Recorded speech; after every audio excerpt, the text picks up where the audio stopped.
ఒకసారి ఒక రాజుకి తన పళ్ళన్నీ ఊడిపోతున్నట్టుగా కల వచ్చింది. మరుసటి రోజు ఉదయం వెంటనే రాజు ఆ కళ అర్థం తెలుసుకోవడానికి ఒక జ్యోతిష్యుని పిలుస్తాడు.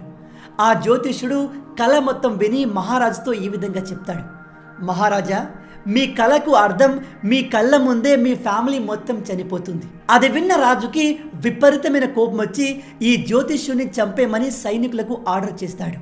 ఆ తర్వాత రాజు వేరే జ్యోతిష్యుని పిలుస్తాడు. ఇతను ఈ విధంగా చెప్తాడు: మహారాజా, నిజంగా ఇది ఒక శుభ సూచకం.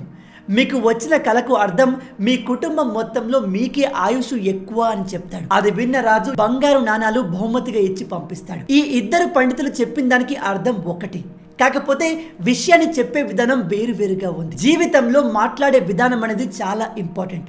మీ మాటలు ఇతరులని ఆనంద పెట్టగలవు, అలాగే కష్టపెట్టగలవు. కొన్నిసార్లు మీరు గమనించండి, మనం ఇతరులకు మంచి చెప్పాలనుకున్నా చివరికి మనకే చెడు జరుగుతుంది.